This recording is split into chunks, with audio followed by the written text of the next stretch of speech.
Madonna was at the peak of her fame when she adopted a baby from Malawi. The world called her a colonizer, accused her of buying a child. But what nobody knew was that she wasn't saving him, he was saving her. It was October 2006, and Madonna was standing in the Home of Hope orphanage in Lilongwe, Malawi. On the outside, she looked exactly like the world expected. Confident, powerful, Madonna. But inside, she was coming apart at the seams in a way that nobody around her understood. For the past year, Madonna had been struggling with something she'd never experienced before and didn't know how to name: clinical depression. It had started slowly, creeping in like fog, making everything feel muted and grey. The music that used to move through her felt hollow. The stages that used to energize her felt empty. Her marriage to Guy Ritchie was dissolving in slow motion, both of them too proud to admit it was over. Madonna had everything the world thought mattered: fame, money, talent, influence. But she woke up every morning and couldn't remember why any of it was supposed to matter. She'd stand in front of the mirror and see a stranger wearing her face, playing a role called Madonna, and she didn't know who the real person underneath was anymore. She'd been having dark thoughts. Not constantly, but often enough to scare her. Thoughts about what would happen if she just stopped. Stopped performing, stopped pretending, stopped being Madonna. Would anyone miss the actual person, or would they just miss the icon? Her team had noticed something was off. But in the world of celebrity, you don't talk about being depressed. You don't admit weakness. You definitely don't tell anyone you're not sure you want to keep going. So Madonna did what she'd always done. She threw herself into work. She planned tours, made albums, looked for the next thing that might make her feel something again. That's how she ended up in Malawi. She'd been working on a documentary about AIDS orphans in Africa, using her platform to bring attention to the crisis. It was supposed to be a project, a cause, something to fill the emptiness. She wasn't planning to adopt. She was planning to write checks, raise awareness, and go home. But then she walked into the Home of Hope orphanage, and everything changed. The orphanage was overcrowded and underfunded, filled with children who'd lost their parents to AIDS. The workers were doing their best with almost nothing, and the children, some of them just babies, were everywhere, crying, playing, sleeping on thin mats, living in conditions that broke Madonna's heart. Madonna had been prepared for that. She'd steeled herself for the poverty, the suffering, the overwhelming need. What she wasn't prepared for was David. He was 13 months old, sitting alone in a corner while other children played around him. He had huge brown eyes and the thinnest arms Madonna had ever seen on a child. His mother had died during childbirth. His father, unable to care for him, had brought him to the orphanage when he was just a few weeks old. When Madonna walked past David's corner, he looked up at her, not the way people usually looked at Madonna, with recognition or awe or expectation. He just looked at her like she was a person who'd walked into his space.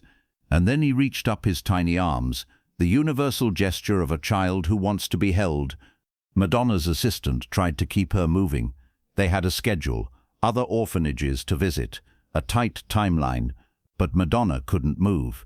She was frozen, staring at this baby who was asking to be picked up, who had no idea who she was, who just wanted someone to hold him. She bent down and lifted David into her arms. He was so light it scared her. He smelled like soap and something sweet, and when she held him against her chest, he immediately relaxed, tucking his head under her chin, like he'd been waiting for her to arrive. Something cracked open inside Madonna in that moment. All the numbness, all the grey fog, all the disconnection she'd been feeling for months. It suddenly had a focal point. This child needed her, not Madonna the brand, or the icon, or the controversy, just her. A person with arms who could hold him. The orphanage director explained David's situation. His father had signed papers allowing adoption, desperate for his son to have a better life than he could provide. But the adoption process in Malawi was complicated, especially for foreigners. It would take months, maybe years. Most people didn't bother. Madonna looked down at David, who had fallen asleep in her arms, his tiny fist wrapped around her finger.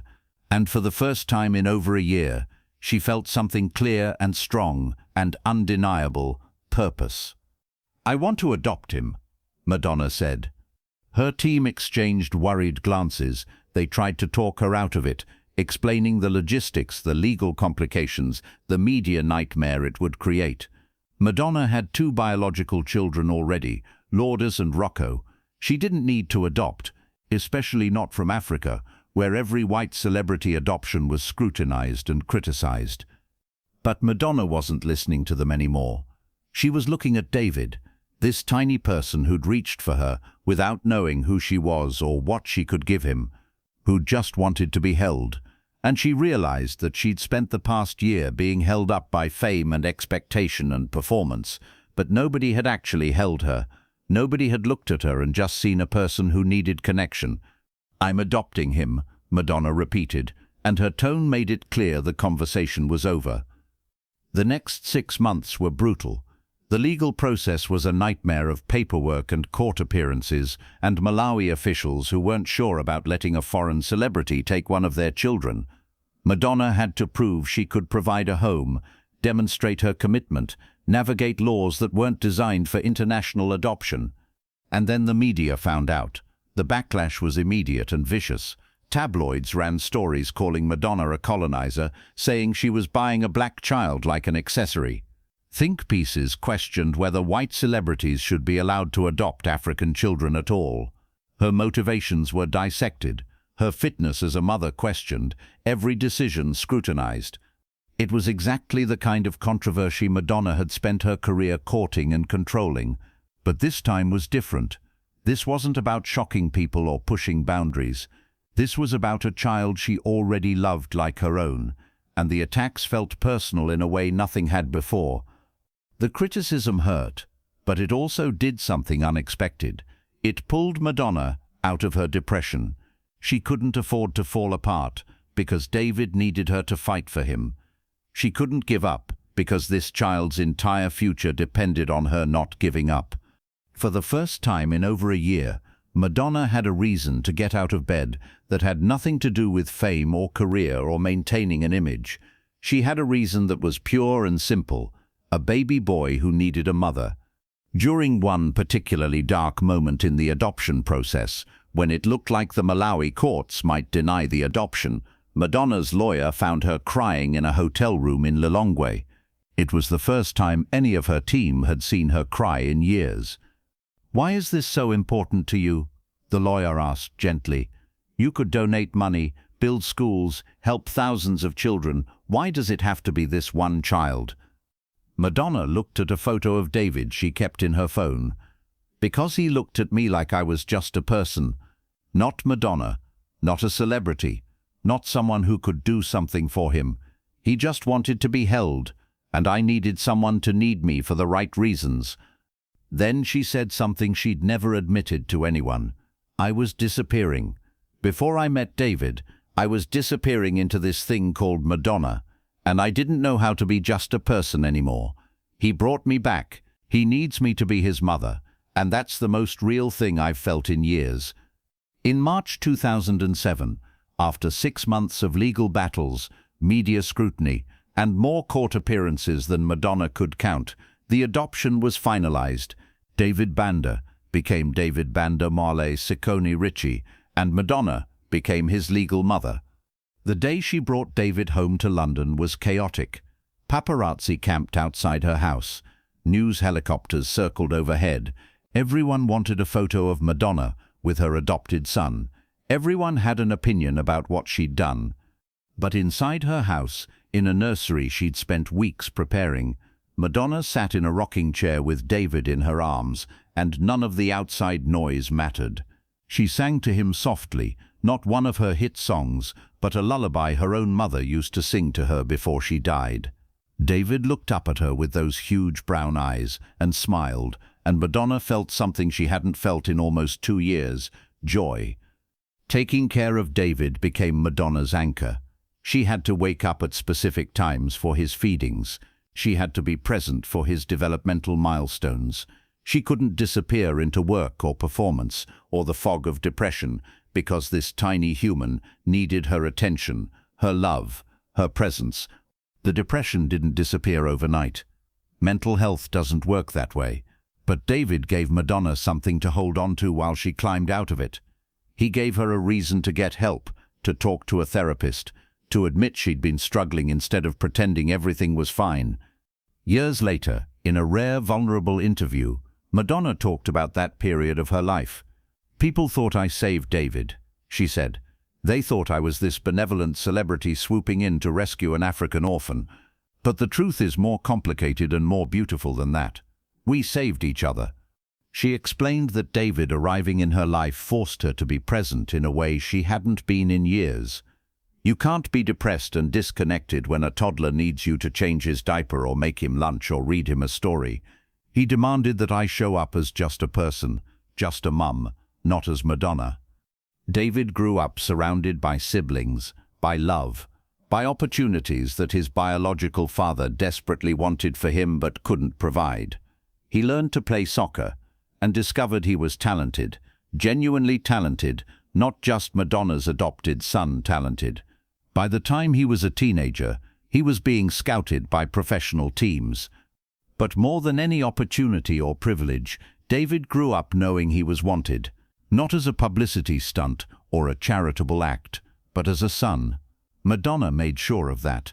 She told him the truth about his adoption, about his biological parents, about how he came to be part of her family. And she told him something else too. On David's 13th birthday, Madonna gave him a letter she'd written the day his adoption was finalized. In it she'd written, "Today you became my son legally, but you became my reason to keep living the day I met you. You'll understand this more when you're older, but sometimes the people we think we're saving are actually saving us. Thank you for reaching up your arms that day in Malawi. Thank you for choosing me as much as I chose you." David kept that letter in his room, and sometimes when Madonna would pass by, she'd see him reading it, and her heart would break and heal at the same time. The controversy around Madonna's adoption of David never fully went away. There are still people who question the ethics of international adoption, who critique celebrity involvement in African humanitarian work, who see Madonna's actions as problematic. Those conversations are important and valid, and they're bigger than any one adoption story. But for Madonna and David, the story is simpler and more personal. It's about a woman who was drowning and a child who needed a life preserver, and how they kept each other afloat. Madonna has said that adopting David changed the entire trajectory of her life and career. After he came home, she started making music that felt meaningful again. She became involved in building schools in Malawi, not as a celebrity project, but as a genuine commitment to the community that gave her David. She learned to be vulnerable in ways she'd never allowed herself to be before. And David, he grew up to be a confident, talented, compassionate young man who knows his story is complicated, but also knows he's loved. He stays connected to his Malawian heritage, visits regularly, and has spoken about wanting to give back to the country of his birth. In 2020, when David was 15, a journalist asked him what he wanted people to know about being Madonna's adopted son. He thought for a moment and then said, "I want people to know that adoption isn't a one-way rescue. My mum needed me as much as I needed her. We're a family because we chose each other, and that choice goes both ways." The story of Madonna and David isn't a fairy tale about a rich celebrity saving a poor orphan. It's messier than that, more human than that. It's a story about two people who found each other at exactly the moment they both needed saving. It's about how love doesn't always look the way we expect it to, and how sometimes the person reaching out for help and the person offering help are the same person. Madonna wasn't at the peak of her fame when she adopted David. She was at the bottom of an invisible well, trying to remember why any of it mattered, and a 13-month-old boy with huge brown eyes reached up his arms and gave her something no amount of fame or success ever could, a reason to be just human. If this story of mutual rescue and the complicated beauty of chosen family moved you, please subscribe and hit that thumbs up button. Share this with someone who needs to be reminded that it's okay to need saving, and that sometimes the people we help are actually helping us. Tell us in the comments about a time when you thought you were helping someone and realized they were helping you just as much. Ring that notification bell for more stories about the messy, beautiful truth of what family really means.